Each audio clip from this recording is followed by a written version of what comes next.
This podcast is supported by the Showtime original series, American Rust, starring Emmy Award winner Jeff Daniels and Emmy Award nominee Maura Tierney. Based on the critically acclaimed novel, American Rust propels us into a murder investigation in the Rust Belt of Pennsylvania, where good choices are hard to come by and bad choices come far too easy. As the truth begins to unravel, it poses the question, how far would we go to keep those we love safe? New episodes of American Rust are now streaming only on Showtime. To be honest with you, I feel like I want to shoot myself if I hear someone else say, I don't think you did it because you're a nice guy. No. Previously on Serial. Did anybody else use the phone? Yeah, Adnan, I remember he was talking to a girl. He put me on the phone with her for like 3 minutes. I said hello to her. I just remember he had told my daughter he had seen the body of a girl in the back of in the trunk of some vehicle. I think the guy's name was maybe Adnan. This is a Global Tel-Link prepaid call from Adnan Sayed, an inmate at the Maryland Correctional Facility. This call will be recorded.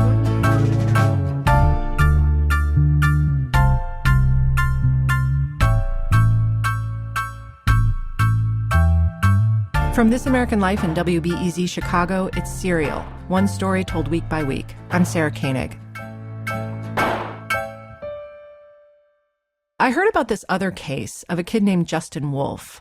Actually, Adnan mentioned the case to me, kind of in passing. I can't remember how he heard about it. He reads a lot of different stuff in prison. Anyway, we've been talking about the cell records and how they were used in Adnan's case, and Adnan said that in this other case of Justin Wolf, cell records had also been used against him. But then Justin Wolf's conviction was overturned, in part because of the cell records. So I looked up this case of Justin Wolf just to see. And on paper, I have to say, it's sort of uncanny how many similarities there are with Adnan's case. All young people, first of all. Justin Wolf was a suburban kid, 18, football player. People thought of him as a good kid, though he was selling pot and hanging around with some tougher types. This next part's different, obviously. He was convicted in the 2001 murder of a drug dealer who was shot 9 times. Justin Wolf was not the shooter. The shooter was a slightly older friend of Wolf's named Owen Barber, who got a deal in exchange for testifying against Justin Wolf. Owen Barber told the cops that Justin Wolf had hired him to kill the drug dealer. Wolf was sentenced to death in Virginia.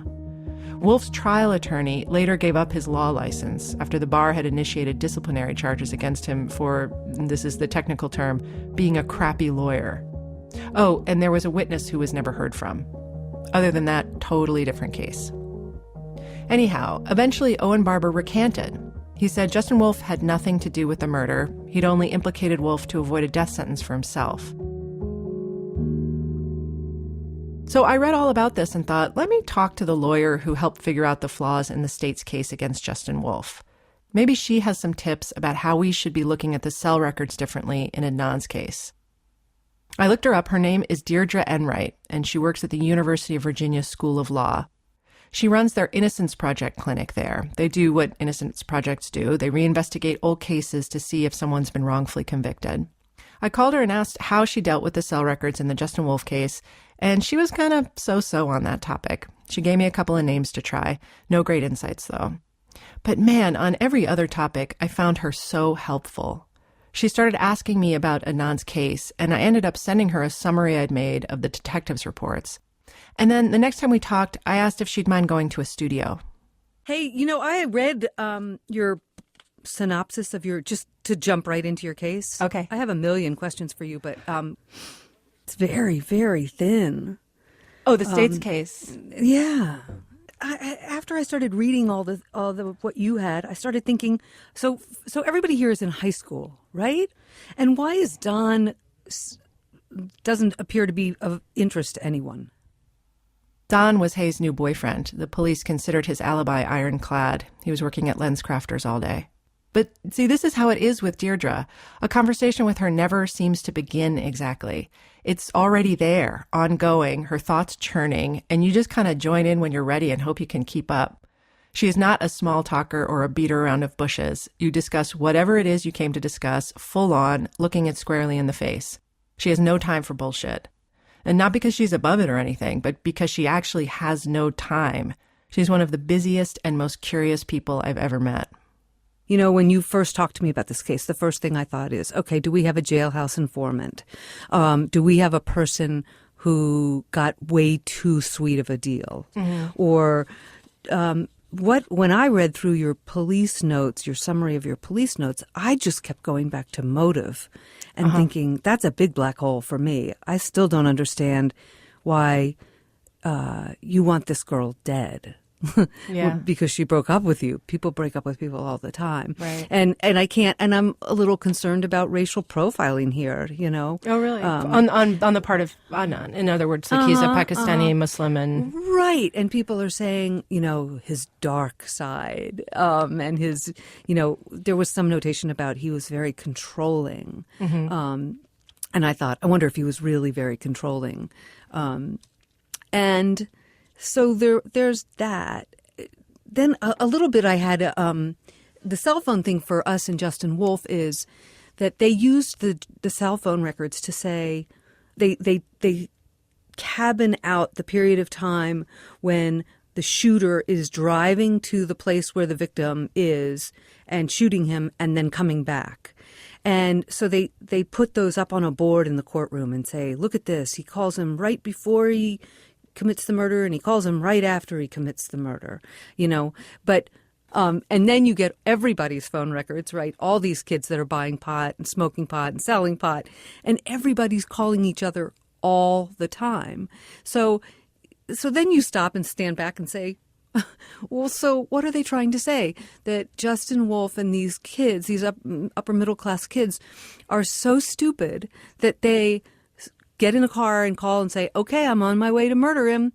Okay, I just murdered him. I'm coming back now. I just murdered. You know what I mean? Like, who does that? And so, you know, now all these witnesses are saying, oh, no, we were just all calling each other to buy pot. Like, those calls that are infused with meaning by the prosecution's theory have no meaning in space. Yeah.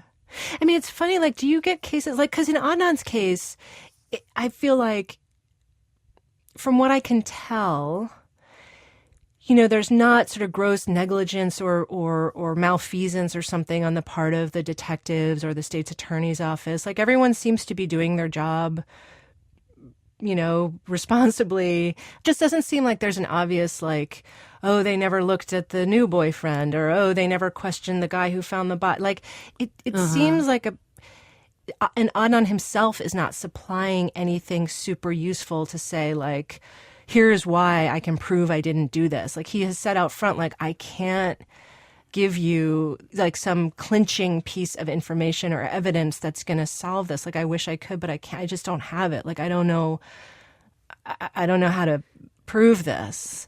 So, you know, that's I love hearing that, because somewhere along the line I started realizing that when you have an innocent client, they are the least helpful people in the whole world, because they don't know. They have no idea. Like, as soon as I realize I have an innocent client and that's the situation, I think, like, okay, well, I'll talk to you again when I've solved it, because I'm not going to need you here. Because what's happening with Adnan is where I'll find something out that looks kind of bad for him, and I'll come to him with it and be like, why, it does seem like you maybe made this phone call in the middle of the afternoon at a time when you're saying you were at track, but the phone number is to someone who only you knew and Jay didn't know. And so, like, there's this phone call with this girl, Nisha, and it's like this glaring thing to me in the middle of the phone record where I'm like, that's the one that kind of looks bad for you. Like, explain that to me. How do you explain that call to me? And then his answer is so kind of mealy or not so satisfying, where he's just like, I can't explain it. Like, maybe it was a butt dial and like a machine picked up, and I'm like, but she's testifying that there's no machine on it. And he's just like, I don't know what to tell you, but like, I didn't have the phone, like I was at track. And I'm just like, I want to be like, no, explain it. Like, you should have an answer. And they can't. And that's not surprising to you? Not at all. So there was a case that I had, the federal capital murder case, right, where my client, Daryl Rice, right, charged with killing 2 women hikers in the Shenandoah National Park and blah, blah, blah. They filed a motion saying the motive in this case was hatred. It was he hated lesbians. That's why he murdered these 2 women. So Daryl Rice was easy for me, not in the beginning, because his answers weren't self-serving and helpful the way you'd think.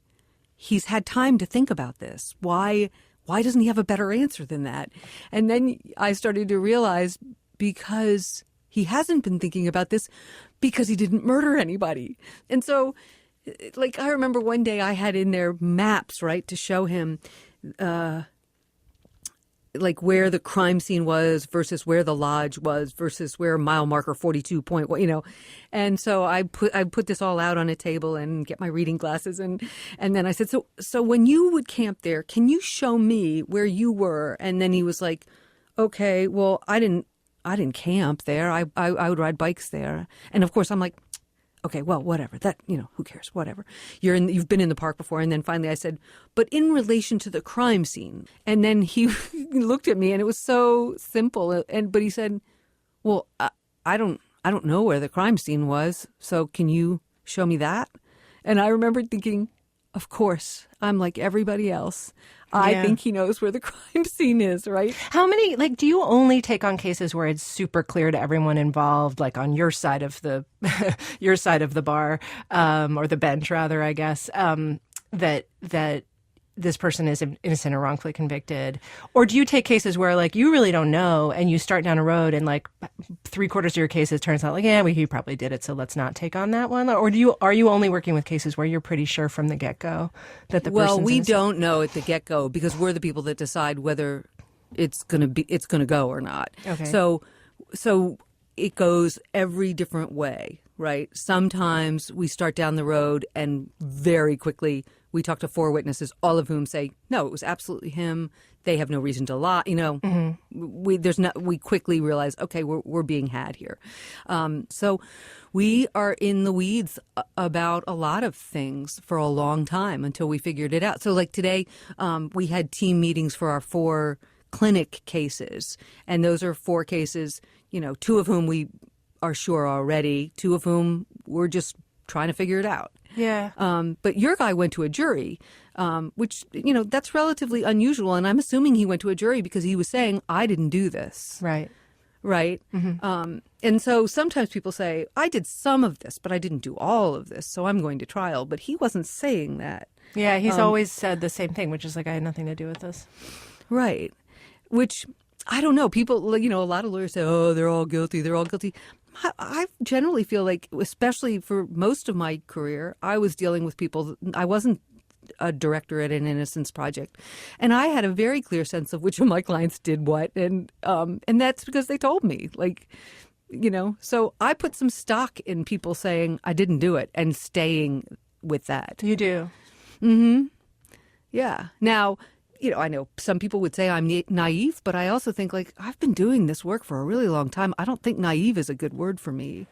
You know what I mean? So I mean, how I feel like because I feel like I'm having this experience where I'll read something or I'll do an interview and I'm like, okay, yeah, there's no way he did. It just doesn't add up. It doesn't add up. And then the very next day I'm like, oh my God. Look at the phone call to Nisha. Oh well, my God. yes. Or this friend said that he, behaved this way during the relationship, but this other girl I just talked to last night was like, no, he was really overbearing and possessive. And I'm like, wait, oh my God, maybe he did, Right. Do you have that? Does that still happen to you, or do you just? Oh, I now actually teach that. I tell people all the time, you are juggling and everything's in the air and you're frozen, and you have to stay there until you've eliminated all questions. Because if you come down or catch one and get attached to it, you're going to make the same mistakes that law enforcement do. And I think too, when you keep going, what happens to me is that I reach a tipping point where I have answered questions to my satisfaction, and I have answers for everything, and my answers are better than law enforcement's answers. So when I read what you've given me, I just think, you guys just don't have it. you just didn't, nobody's really doing anything bad. People are trying to run down their leads and talk to people, but they don't have enough to go forward, but they do anyhow, right? So you've got bad feelings, and you've got Jay changing his story, like I look at this as, this is just a case that wasn't ready to be brought. You don't have enough to put Adnan away, like not to me, you don't. Yeah, but doesn't the fact that they did put him away mean that they had enough to put him away?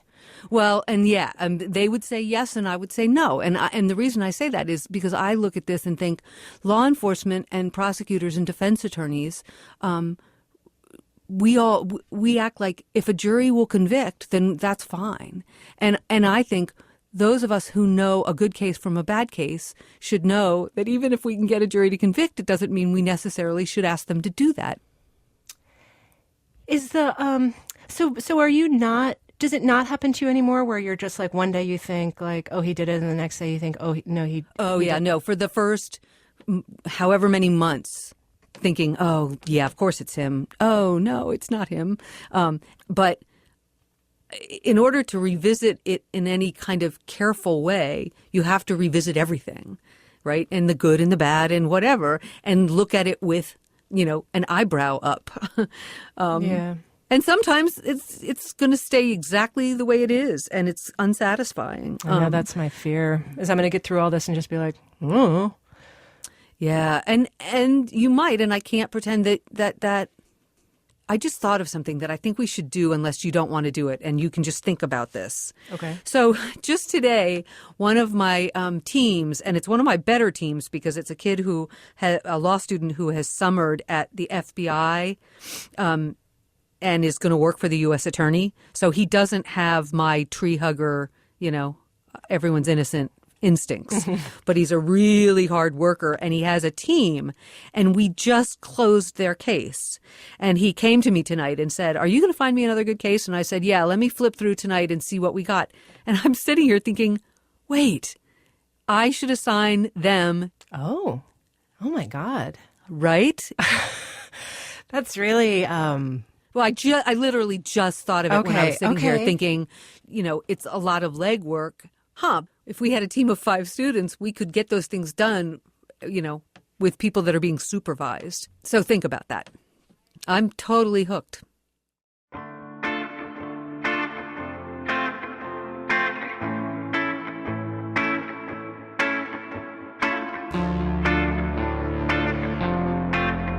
I did think about it. I said yes. Go ahead. Not that I would work with her. My job, unlike theirs, is not to figure out if or how I can exonerate Adnan. But sure, if they wanted to take a look at the case on their own, of course I'd welcome that. Many more sets of eyes, some fresh, some jaded, could only be helpful, it seemed to me. I went down to Charlottesville to see how they were getting along. Here is the sound of a law clinic getting ready to consider a new case. That's a scanner scanning its little scanner heart out. It's manned by anyone Deirdre can grab, her students mostly. A couple of her kids come by the office. She gets one of her daughters scanning. You said the scanner smells good? Yeah.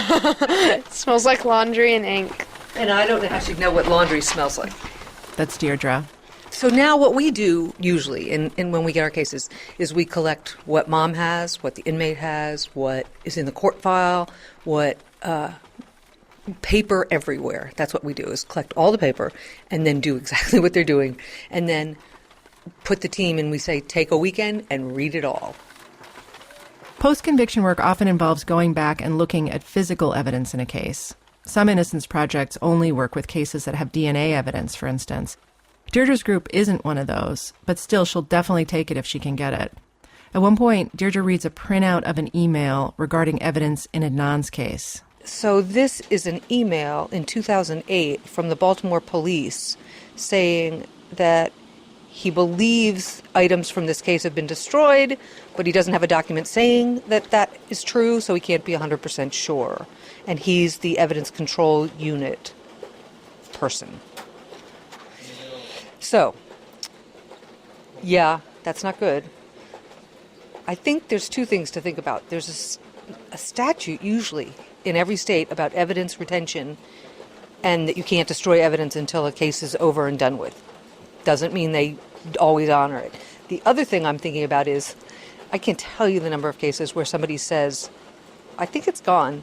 And then you go and you be annoying and you poke around and say, can I come back there and look? And they say, okay, we'll look. And then somebody goes, oh, here it is. Like, so it's not fatal. So, do you see how I refuse to accept anything? It's true. I can't think of anyone more optimistic than Deirdre. Which, I don't know, I would have guessed that after doing this kind of work for decades and knowing how rare it is to reverse a conviction, you'd naturally settle in as a pessimist. But maybe the opposite is true, that because your chances are so low, you have to look on the bright side in order to do this work at all. Otherwise, you couldn't function. Once Deirdre and her students digest this massive amount of paper, the next step is to decide what they've got on their hands. The first thing they do, says Deirdre, is to give Adnan back the presumption of innocence. That's kind of a profound thing when you think about it. It's supposed to happen the first time around at trial, but it seems like no one in the profession really believes that it does. Because you can't help it. As a juror, you figure the guy sitting behind the defense table must have done something wrong. So Deirdre's team starts with the premise that he didn't do it, and then they see where that road takes them. If where they end up is that they think maybe Adnan really is innocent, then they have to figure out if there's any way they can prove that in court. The answer to that could definitely be no. Because the evidence is gone, the people won't change their minds, there's no legal remedy. It's just, those things are just, after time, those things are usually harder to get to. As a legal question, Deirdre says they should only have to prove Adnan isn't their guy. He's not the killer. But as a practical matter, she said, their chances are much better if they can go a step further and say to the state, not only is this not your guy, we can tell you who is your guy. The truth is, when you can give the answer of who it is, it makes it a whole lot easier on everybody else to walk away and do this thing that no one ever wants to do. And usually there's some logical explanation, right? There is a guy, there is a serial killer, there's somebody who's motivated, there's somebody who hated hay. Like, usually there's something. So you don't have to, but I always tell people, you have to. Of course, after looking everything over, Deirdre and her team might well decide that maybe Adnan is guilty, in which case they would quietly pack up the files and just keep their mouth shut. But what I'm saying is, like, that could happen here in Adnan's case. Like, you could look at it and be like, it looks like he did it. Say it to me, I mean, not to the world. Right. I would say it to you. I would say it to Adnan, but I wouldn't say it to anyone else. I'll let you do that.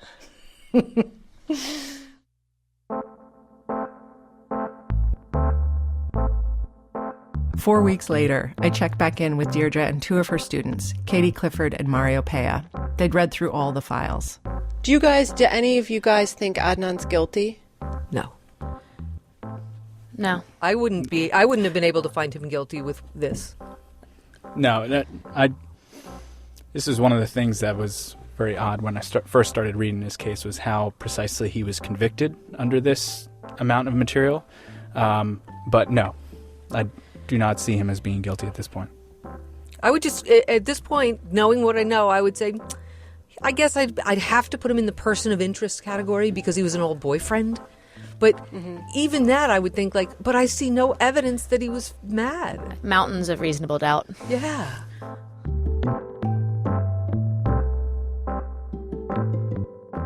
This surprised me. Somehow I thought at least one or two of them would end up on the fence. But they all sounded so forthright.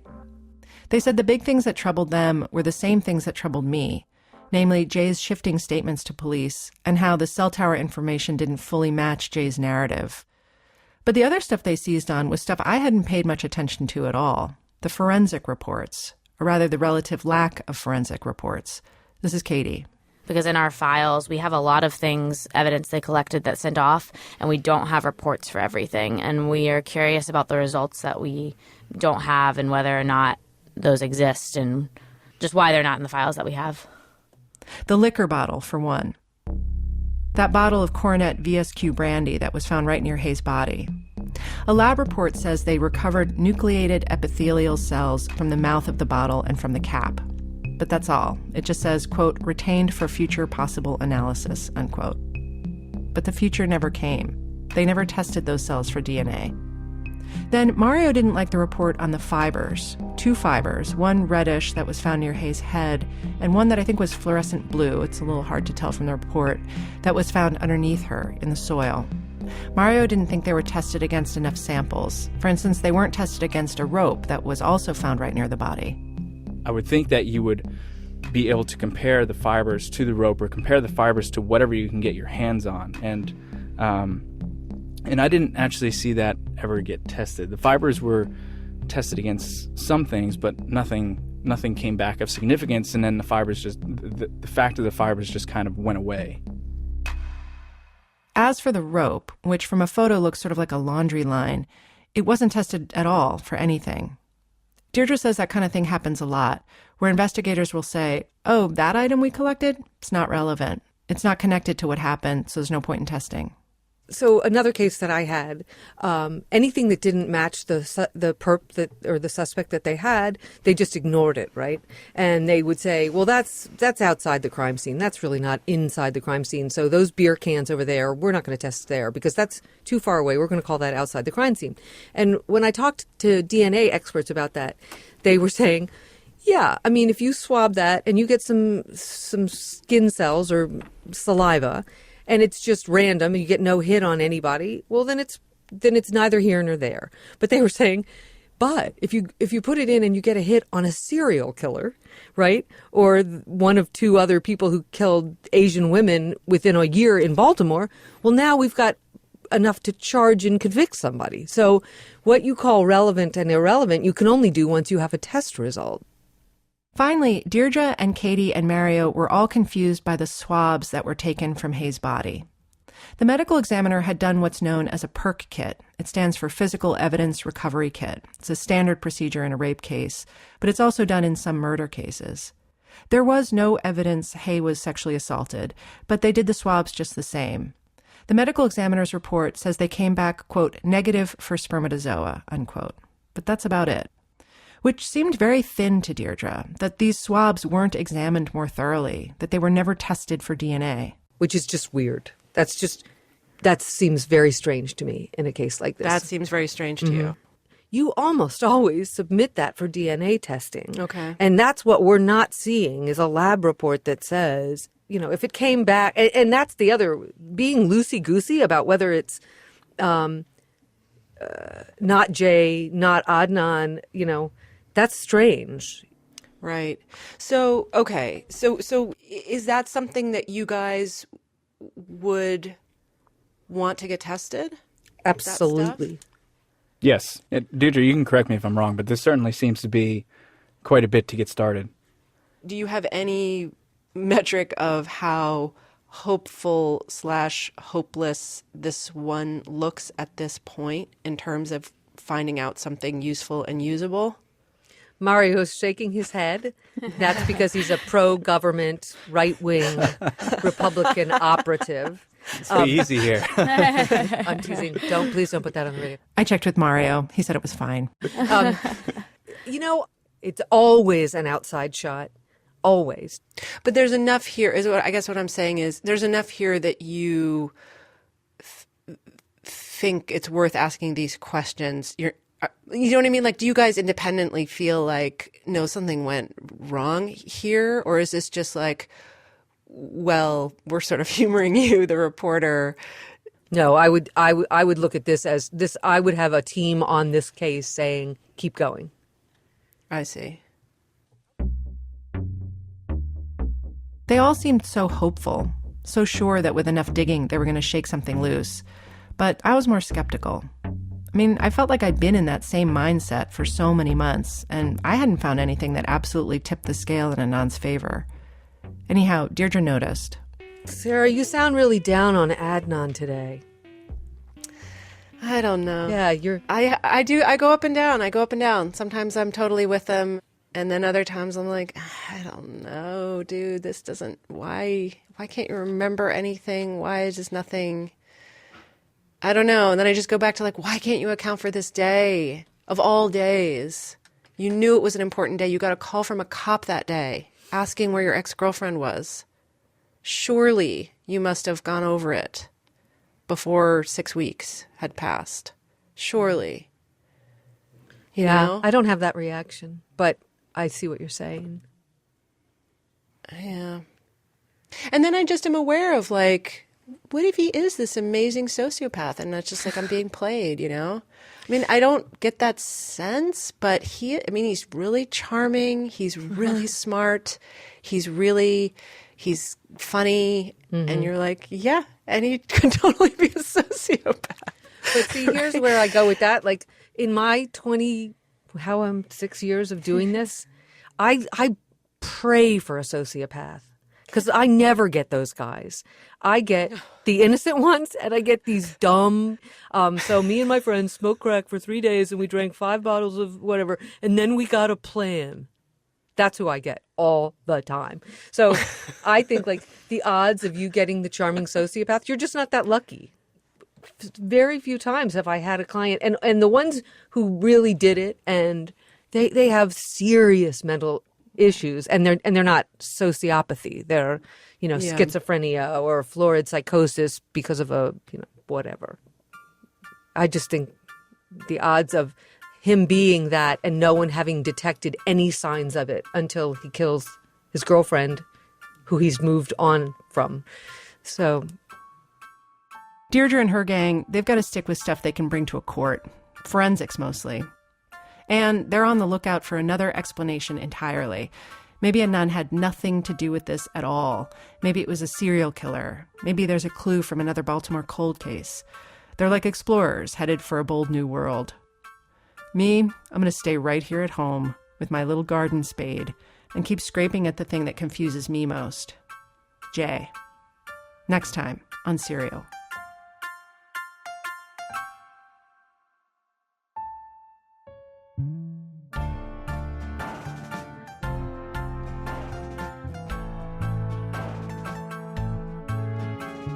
Serial is produced by Julie Snyder, Dana Chivvis, and me. Emily Condon is our production and operations manager. Ira Glass is our editorial advisor. Fact-checking by Karen Fragala-Smith. Administrative help from Elise Bergerson. Our theme music is composed by Nick Thorburn. Scoring music by Nick and by Mark Phillips, who also mixed our show. Our website, where you can listen to all our episodes and find photos, letters, and other documents from the case, and sign up for our weekly emails, serialpodcast.org.